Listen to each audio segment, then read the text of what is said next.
When it comes to budget segment smartphones, companies like Xiaomi, Samsung, and Realme are doing very well.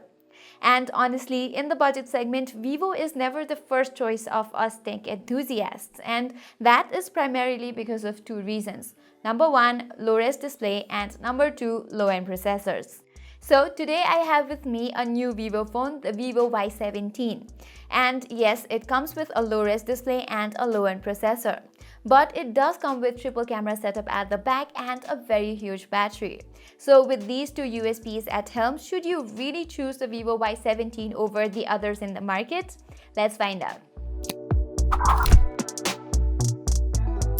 The first thing you notice on the Y17 is the design.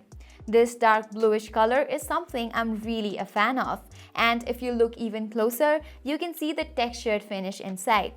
It's not as prominent as the textures on other phones, but this design has certainly made this phone shine. And speaking of shine, this golden bordering around the camera bulge really makes the design of this phone stand out from the rest.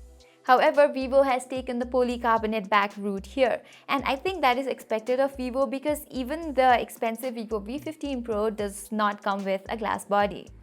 Another thing I am not a fan of is the feel on the hands. It's probably due to the large battery it has inside, but the phone is unpolished. It feels larger than it is, and maybe Vivo could have polished the phone a little bit more. On the right side of the device lie the three buttons, and they are placed ergonomically. The power button is on the middle and the volume rocker is right above it. I did miss the tactility of the metal frame though, as these plastic buttons feel quite cheap. I know I've been complaining a lot, so here's some positive. The fingerprint sensor is really fast and its placement is good too. I've read a few comments from people complaining that they had to stretch to reach it, but I haven't had that issue and everything is under my finger's reach. And this phone even received an update that improves the unlocking experience. The other security option, Face Unlock, is fast too, just the way you expect a Vivo phone to do. The Y17 has one major compromise for the price, and that is the display. The display is big with a tiny notch, but it's only HD Plus resolution. This yields in a very low pixel density of 268 ppi. And if you are someone coming from full HD displays, you will be disappointed while watching videos. You will feel the lack of sharpness right away. But if you are someone coming from an HD display, you might not feel that much of a difference because the colors on this one are actually very good. But again, if you are paying upwards of $200, then you should be expecting a full HD display. What do you say? On the bottom lies a speaker grill, a headphone jack, and a micro USB.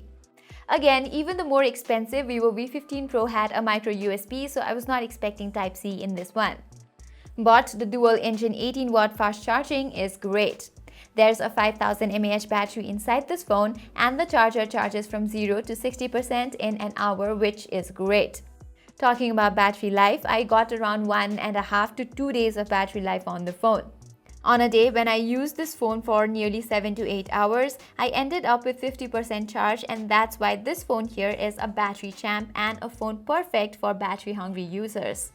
Now do note that I said battery-hungry users and not power-hungry users, and that is because of the system on a chip of this device. There's a MediaTek Helio P35 chipset along with 4 GB of RAM. So, how good is the Helio P35, you ask? Just understand it this way, it is not a good performer for the price.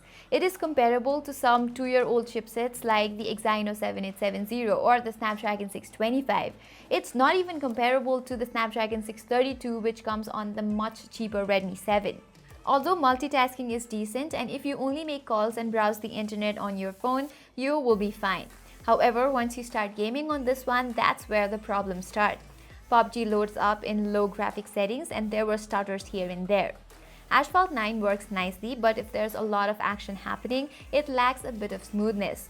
However, Dream League Soccer is unplayable on this phone. The app becomes jittery and the whole thing slows down. Now let's talk about the optics side. There are triple cameras at the back of the Y17, each obviously serving different purpose. There's a primary, a wide angle, and a depth sensor inside the gold lining. While a couple of the previous Vivo phones I reviewed had a greenish tint on their photos, the Y17 has a natural tint on its images. Even the temperature is natural in daytime. There's good saturation and the details is decent. I would have definitely liked better colors and dynamic range though. And like other Vivo phones, this camera also overexposes the shots at times. But once you enable the wide-angle lens, you will notice images with a lot of warmth. Check out some of these shots. The yellowish tint has prevailed so much that you cannot see the true colors. The details aren't good either, so even if the primary camera does a well enough job, you will be let down by the wide-angle camera. The third camera is a depth sensor, and here are some of the portrait samples. The background is blurred properly, although the exposure is slightly more than what I would have wanted. And it does a good job identifying subjects too. However, if there is a strand of hair or fingers needed to be blurred, the phone finds it hard to do so. As for the nighttime shots, well, if you have shaky hands like me, the pictures might come out slightly blurred. The colors are decent, but there is little details and there's a lot of noise on the pictures. The same goes for the wide-angle lens. Now let's talk about selfies. Vivo is well known for the selfies, but the Y17 is not that great.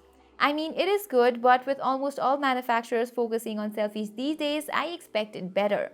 There's also a selfie portrait feature on the phone, but blurring on the edges of my head is not that great. Let me add another feature to something that's not great. It's the UI. It's the same fun touch interface, which is no fun for me. The company did bring a few updates like this Apple-ish control center and everything, but I am not really a big fan of this. But I do like the fact that there is a 128 GB memory which is expandable as well. The mono speaker lacks bass, but it is clear and fairly loud. So when I first got my hands on the Y17, I knew the specifications were not up to the mark when compared to the competition. But I decided to give this device a chance because specifications are not everything, as many devices I have reviewed do better than the specs on paper. I really like the battery of this device since I nearly ended up 2 days with it. There is fast charging which is really fast, but other than that there is nothing great about this device. You get an HD display while the competition offers full HD display, and the choice of chipset is not that great either, so you are not going to prefer gaming on it all that much. And the third lens of the triple camera setup, the wide angle lens, is strictly average. And on top of that, companies like Samsung, Xiaomi and Realme are really excelling in the budget department. And although Vivo is trying to compete against them with the Vivo Y17's triple cameras and a larger battery, the phone is overpriced and under par for me. So that is all for the review of the Vivo Y17. Tell us what you think about the device in the comment section below. Till then, I'm Pratima Adhikari and thank you for watching.